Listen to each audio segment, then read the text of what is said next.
Mutual डिवोर्समध्ये पैसे कधी द्यायचे, हे 3 रॉंग टायमिंग्स जर चुकले तर तुमचे पैसे गेले. आणि ते 3 रॉंग टाइम कोणते हे या व्हिडिओमध्ये तुम्ही बघणार आहेत. हा व्हिडिओ शेवटपर्यंत बघा. नमस्कार, मी ॲडव्होकेट गौरी चाटे तुमच्या सर्वांचं कायदा कट्टा या चॅनलवरती मनपूर्वक स्वागत करते. आजचा विषय खूप सिरियस आहे, कारण यात भावना नाहीत, फक्त पैसे आणि कायदा आहे. मॅडम, म्युच्युअल डिवोर्स आहे तर पैसे कधी द्यायचे, हा प्रश्न एकदम सिंपल वाटतो ना, पण याच प्रश्नात लाखो रुपये लोक गमावतात. आज मी तुम्हाला सांगणार आहे पैसे कधी द्यायचे नाहीत, कोणते ते 3 टायमिंग सर्वात धोकादायक आहेत आणि कोर्ट यात काय विचार करतं. हा व्हिडिओ शेवटपर्यंत बघा, कारण म्युच्युअल डिवोर्समध्ये एक चुकीचा टायमिंग आणि सगळं सेटलमेंट तुमचं उलटू शकतं. सगळ्यात आधी म्युच्युअल डिवोर्स म्हणजे काय. सुरुवातीला एक स्पष्ट गोष्ट, म्युच्युअल डिवोर्स म्हणजे दोघांचा कन्सेंट, दोघांची उपस्थिती, दोघांची लीगल स्टेटमेंट. हे ओरल प्रॉमिस नाही, हे ट्रस्ट डील नाही.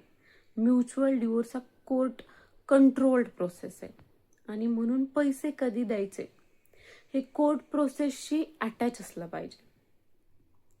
म्युच्युअल डिवोर्सची बेसिक लिगल स्ट्रक्चर काय, थोडक्यात प्रोसेस समजून घ्या. पहिलं, सेटलमेंटचे तुमचे टर्म्स फायनल होतात. मी एवढे देणार, मी तेवढे देणार, मुलगी इथे राहील, घराचं असं होईल, आमचं असं होईल. हे सगळे सेटलमेंट टर्म्स तुमचे फायनल झाले. मग तुमचं फर्स्ट मोशन फाईल होतं.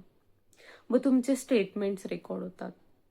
मग त्यानंतर येतो कुलिंग ऑफ पिरियड, म्हणजे जो 6 महिन्याचा अवधी कोर्ट देतं की बघा तुमच्यामध्ये जमतं का, हा असं म्हणून जे कोर्ट देतं ते कुलिंग ऑफ पिरियड. ते वेव पण होऊ शकतो काही केसेसमध्ये, काही केसेसमध्ये नाही होऊ शकत. ते ज्या त्या केसेसवर डिपेंड असतं. त्याच्यानंतर सेकंड मोशन आणि मग येते फायनल डिग्री. आता लक्षात ठेवा, हे सगळं एकदम फायनल होत नाही आणि इथंच टायमिंग चुकतं. सगळ्यात पहिला wrong time, first motion file करण्याआधी पूर्ण पैसे देणं. हा सगळ्यात कॉमन मिस्टेक आहे. खूप जण म्हणतात म्युच्युअल आहे ना, मग काय आता देऊन टाकू पैसे, असंही करायचंच आहे आपल्याला डिवोर्स, तसंही करायचंच आहे, मग त्याच्यानंतर करून टाकू केस, होईल फाईल, मग होईलच डिवोर्स, ते काय चुकणार आहे का, असं म्हणणारे पण असतात. पण कायदेशीर दृष्ट्या हे खूप जास्त धोकादायक आहे.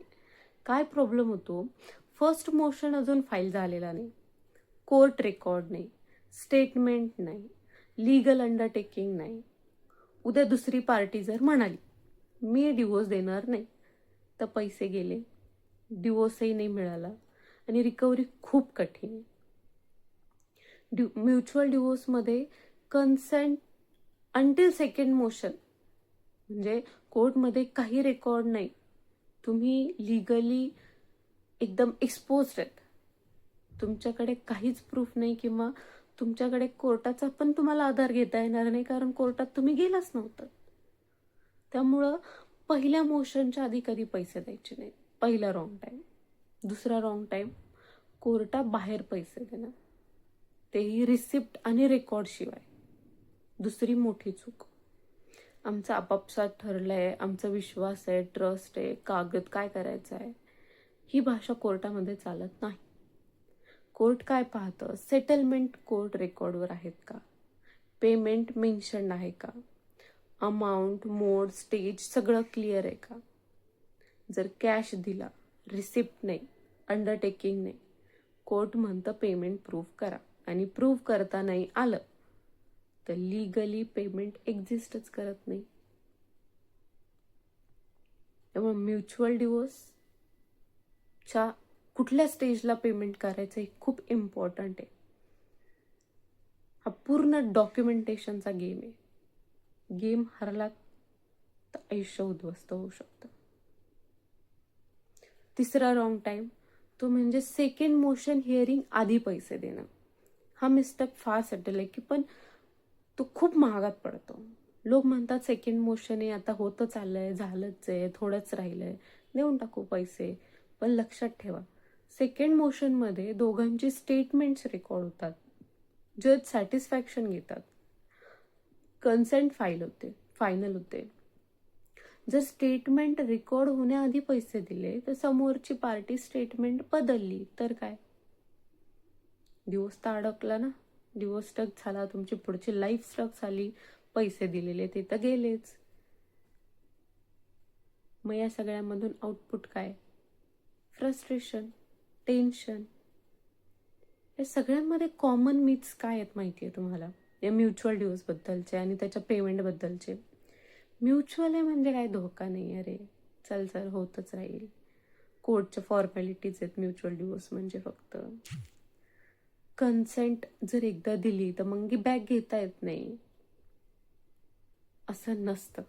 रियालिटी काय आहे, कन्सेंट एनी स्टेजला विड्रॉ होऊ शकते अंटिल डिग्री फायनल होतपर्यंत. म्हणजे जोपर्यंत फायनल तुमची डिग्री होत नाही तोपर्यंत तुम्ही कधीही तुमची कन्सेंट, म्हणजे समोरची पार्टी कधीही त्यांची कन्सेंट मागे घेऊ शकते. हे विसरून चालणार नाही. म्युच्युअल डिवोर्समध्ये ट्रस्ट इम्पॉर्टंट आहे, ठीक आहे, विश्वास असावा, माणसामध्ये माणुसकी असावी, माणसाचा माणसावर विश्वास असावा. पण एवढं सगळं असतं तर आपली ही स्टेज आज आली नसती, याचा पण विचार करावा. कारण या सगळ्यामध्ये प्रोसिजर खूप इम्पॉर्टंट असते, एव्हिडन्स खूप इम्पॉर्टंट असतो. त्यामुळं मला वाटतंय म्हणून मी करतो असं जमत नसतं. इमोशन्सवर नाही, प्रेशरवर नाही, कोर स्टेजवर द्यायचं असतं. एक चुकीची टायमिंग, पैसे जातात, पैसे अडकतात, ट्रस्ट संपतो. हा जर व्हिडिओ तुम्हाला युजफुल वाटला असेल तर नक्की शेअर करा, लाईक करा आणि फॉलो करायला विसरू नका. सबस्क्राईब करायलाही विसरू नका. धन्यवाद. कायदा फक्त लढण्यासाठी नसतो, तो समजून घेण्यासाठी असतो. न्यायाच्या वाटेवर तुमच्या सोबत कायदा कट्टा.